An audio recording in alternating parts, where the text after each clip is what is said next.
Welcome to my YouTube channel. So, for today's video, pag-uusapan naman natin kung paano nga ba makapag-withdraw sa Tango app gamit ang inyong GCash. Yes, GCash na po. May bago na po silang mode of payment ngayon, which is yung GCash. Pwede nang direct doon. Kasi yung iba nahihirapan sila kasi wala silang bank account or hindi sila makagawa kasi sa kadahilan ng hindi tinatanggap yung mga IDs na yung iba kasing yung ibang mga bank, like for example, yung mga PayPal, maselan sila sa ID. So, kung meron kayong a GCash account, yan, pwede na po yan. O pwede kayong gumamit ng GCash ng iba, ng kamag-anak nyo po. Ayan, proceed na po tayo sa ating screen recorder para mas maintindihan po ninyo yung mga sasabihin ko, para masundan din po ninyo. So, ayan guys, nandito na tayo sa aking Tango account. So, ayan. Pasensya na kayo, maingay yung paligid kasi nasa tabing kalsada yung bahay namin. So, ayan. So, meron na akong withdrawin na $53. So, magiging 52 na lang yan kasi meron pong $1 na charge si Tango. Okay? And then, ganito yung gagawin ninyo. Kasi 'di ba, ayan. So, yung nga palang GCash account ko, guys, is nakabind na siya dito. So, dating ginagamit ko is AirWallex. Tapos, yung AirWallex na yan is naka-connect sa bank account, online bank ko, which is yung Hello Money app. Yung Hello Money app po, madali lang din siyang gawin. Kailangan mo lang ng ID. Yung primary na ID, hindi yung secondary lang. Yun ay, Hello Money is connected to BPI. So, itatry naman natin ngayon na i-withdraw ko to gamit yung GCash account ko. So, yan, try na natin na. Ayan. So, ayan nga, may processing fee na $1.61. So, mas mahal ng konti compared to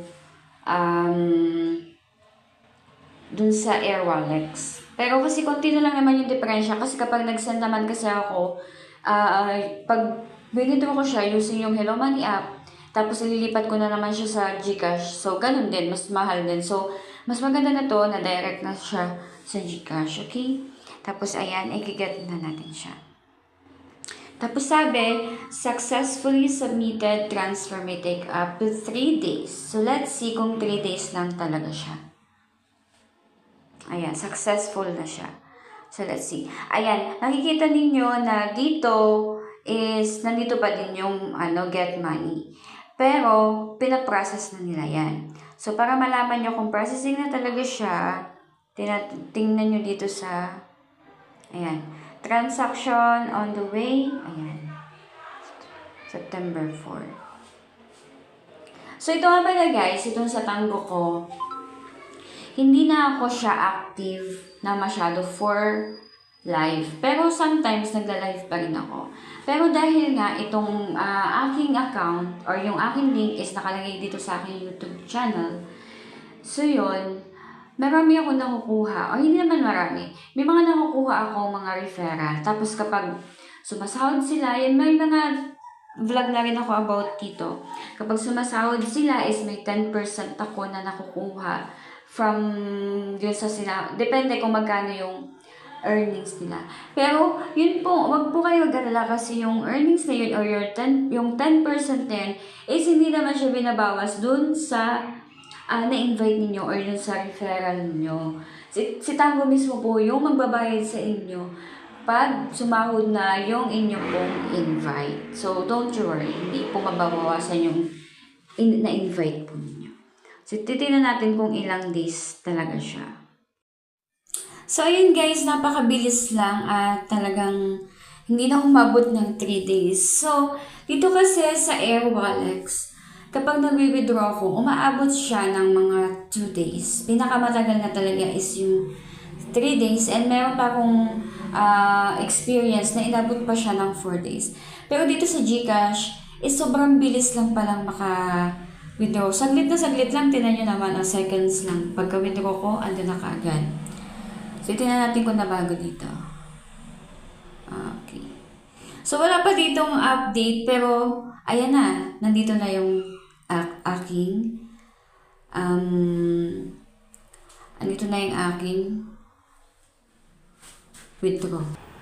So, ayan, inabot din siya ng 2,838 yung $51. Ayan na, nakita ko na yung notification. So, mababa ngayon na sana pala kahapon ko na siya winidraw kasi kahapon nasa 2.9 pa siya eh. So, medyo mababa.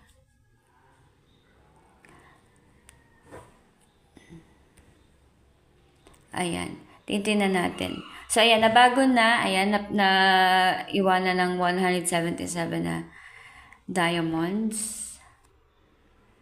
Ayan. And meron na din si Tanggong message sa akin na your withdrawal request was completed and was successfully sent to your wallet. So, yun lang. Napakabilis pala talaga dito sa GCash compare sa ibang mode of payment ni Tango. So, yun lang guys. That's it guys. Thank you so much for watching. And salamat sa palaging pagsuporta. Ayan, sana po ay may natutunan kayo at nagustuhan nyo po yung video na to para mas mapadali yung payout ninyo or pag-withdraw ng inyong mga kinita sa Tango. Thank you so much for watching. Bye!